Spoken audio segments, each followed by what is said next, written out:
and thanks everybody for your attendance today. Let me start with the bottom line. From our admittedly coarse estimates, we think that transforming food systems so that they thrive under climate change is going to need something of the order of $1.3 trillion every year in investment from now for the next couple of decades. This seems like an enormous amount of money, and it is. But then it's equivalent to something like 15% of the 9 trillion cost of food at current market prices. So in other words, total food system, the production, the produce of the food system, if it's valued at current market prices, it comes to 9 trillion per year. It's less than 7% of the 20 trillion externalities or hidden costs that are generated by our current food system. And those are the externalities related to human health, to economics, to the environment. And it's something like 1.5% of global GDP, which is running at the moment between 80 and $85 trillion per year.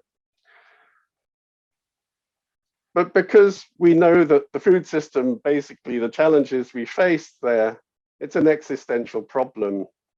And the cost of inaction will far outweigh the benefits of that, we can be absolutely certain. As Anna Maria has alluded to, our motivation for this study is really this.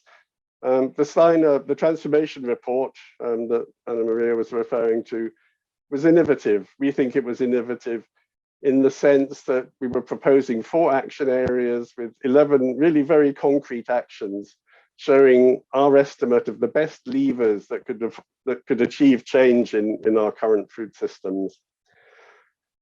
At the same time, this was the last couple of years, I guess, have been a very fertile time for a whole range of reports that look into the challenges faced by our food systems.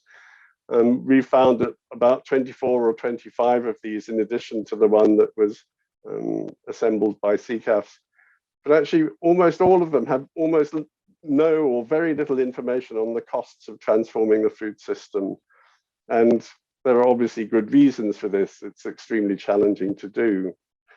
But we felt that we really do need an estimate of this cost, even if it's the order of magnitude, just to enable us to grab hold of the scale of the challenge, if you like. And then this is the point of as Anna Maria has already said, this is the point of the report that's being released today, just to set something up. Here are some numbers, it can be critiqued, those numbers can be improved, and then they can be socialized. Because in a way, we need to help inform the discourse if we're really going to drive the action that's going to be needed in the coming years. Very quickly, this is transforming food systems under a changing climate. This was the report that we've been referring to with many partners.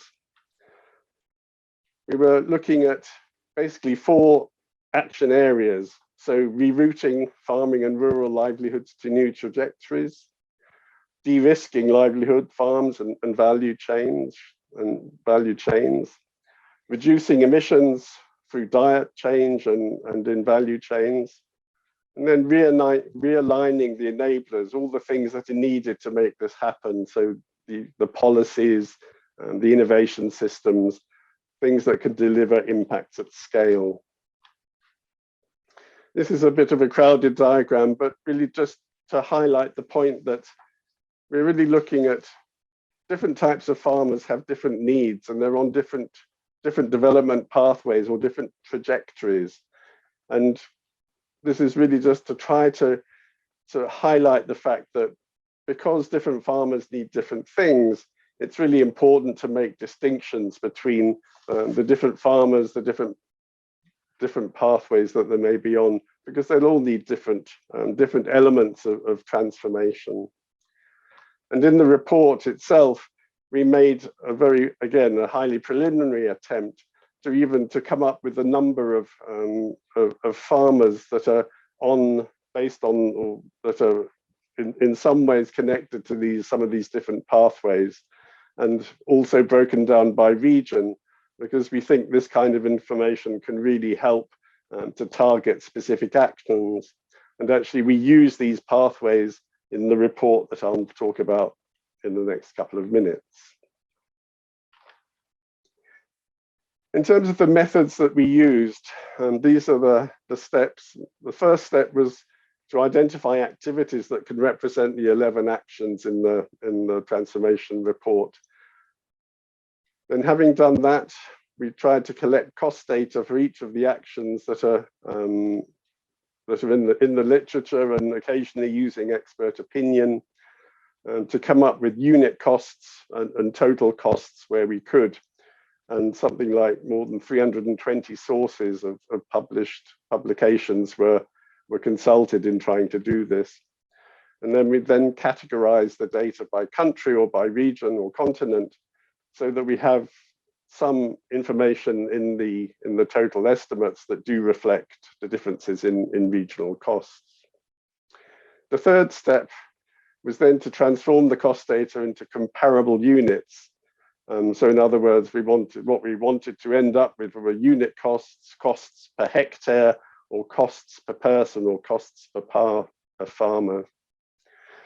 We then evaluated and analyzed the unit costs and selected estimates that were sort of in the middle of the ranges, because as you can imagine, the literature has a very wide range of costs for many of the actions that we were looking at.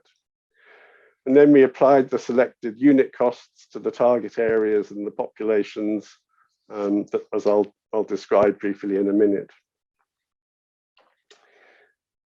In terms of the methods, we found two really big challenges. One is around data, as might be expected, either the lack of data or the lack of data comparability, or the lack of information in published sources about the spatial and temporal scales used, for example, or differences in definitions that were never really made very explicit.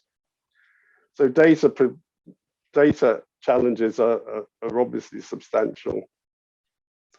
And because we were trying to find costs for the transformation initiative, it was very challenging sometimes to identify appropriate proxies for each action, because some of the actions in the report cannot really be directly quantified, and so we had to find things that we could use instead. And then we tried to define the target populations and the areas, and we tried to make them as close as possible to the targets that are in the transformation report, and in relation to the 5 farmer pathways that I showed just a minute ago, using spatial and global data sets. So just a couple of examples of 2 of the actions I'll just show, just in the interests of time, and the details can be found on in the document that you have the link to in the chat. So this was action 1.1, ensuring zero agricultural land expansion in high carbon landscapes. And in the Transformation Initiative report, the targets given for this are 250 million hectares of forests and 400 million hectares of peatlands. And so these are the targets that we used in the analysis. We looked at various sources, and we came up with median estimates of unit costs for forest, global forest avoidance, $1,460 per hectare per year, and slightly less for peatland, about $970 per hectare per year.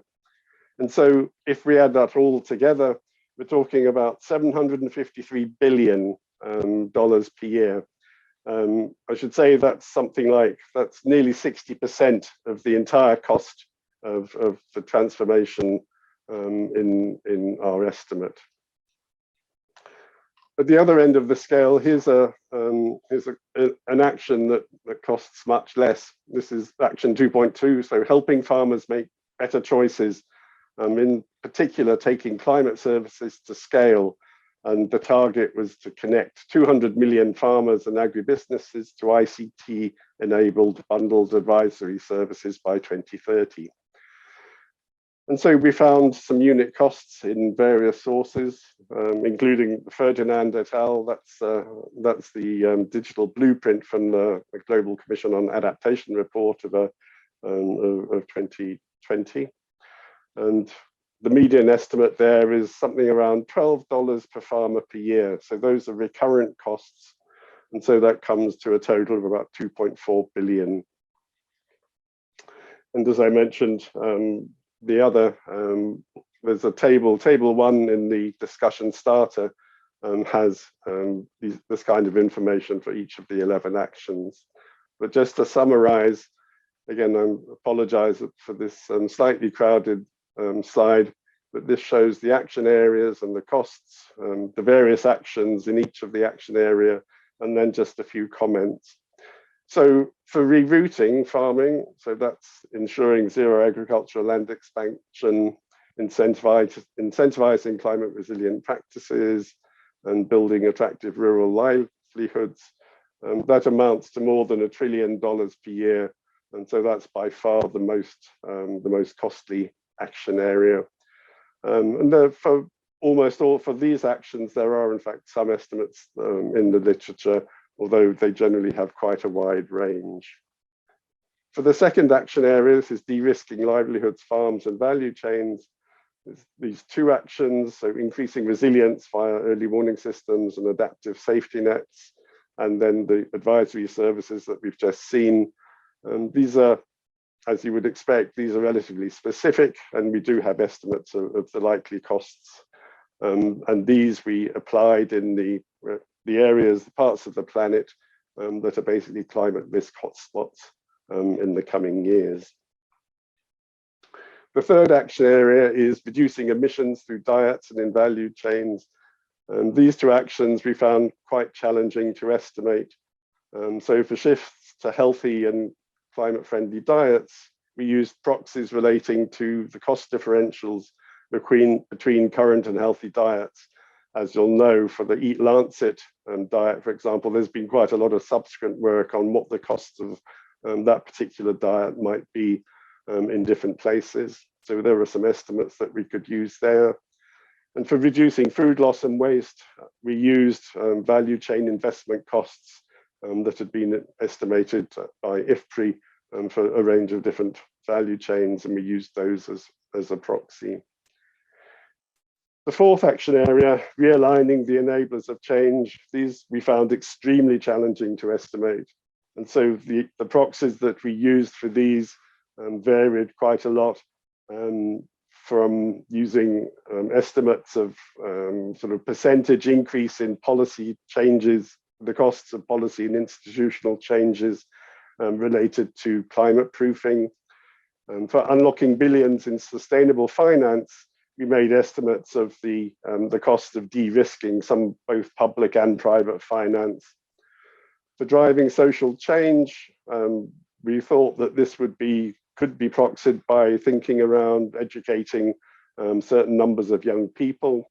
And for transforming innovation systems to deliver impacts at scale, here we use some estimates in the literature from improving innovation systems, and also because of the importance of females in agriculture production in many parts of lower and middle income countries, the importance of increasing female literacy to enable to empower women to play their role. Again, apologies for the slightly crowded slide, but this is table 2 in the discussion starter.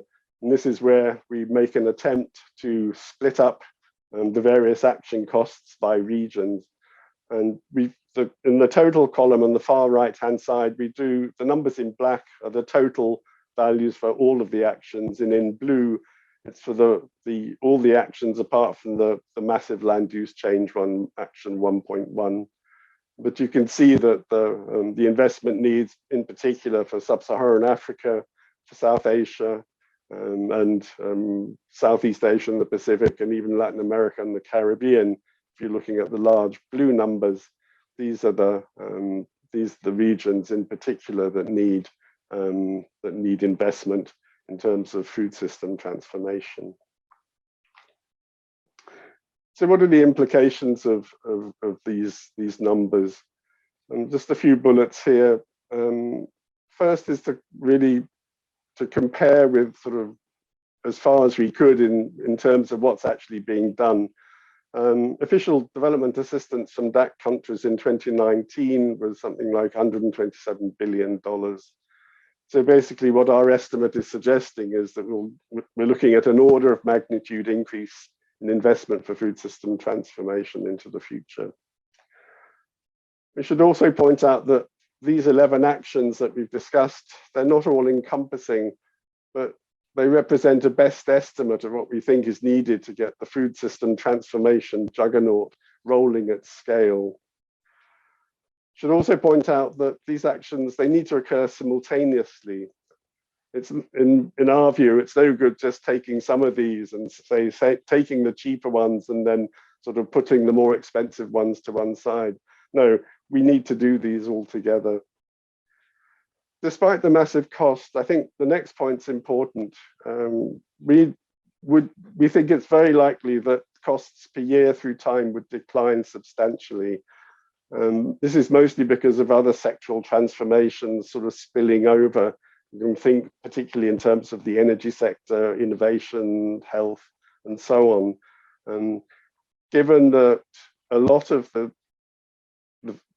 inputs needed for food system transformation relate to sort of to individual human activity, then we think that there are likely to be a lot of spillovers, so that as we get our foods, or as we start to get our food system into better shape, then the spillovers will occur, and then the total costs that could be attributed to food system transformation are likely to decline.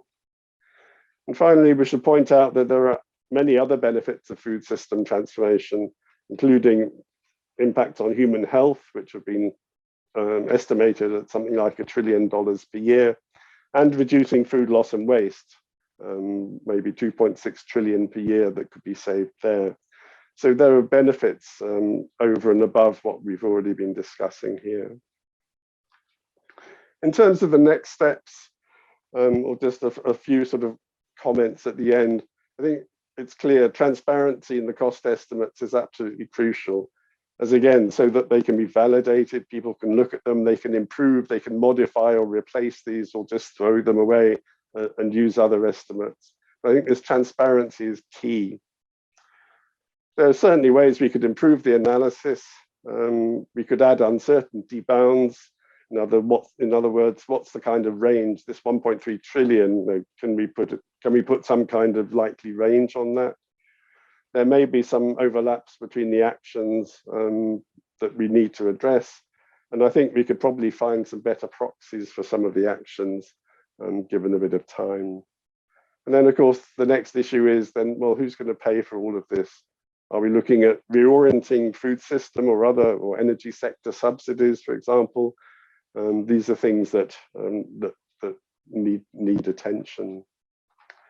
And again, just to highlight something that Anna Maria mentioned, Transforming Food Systems Under Climate Change Through Innovation, a new book that's coming out a bit later this year, edited by Bruce and some of us. Really, these are describing the 11 actions and also some of the enablers, the things around like the partnerships, the leadership and scaling up, and some of the things that are necessary or that we see as really important in trying to help facilitate or foster food system transformation. And thanks everybody very much.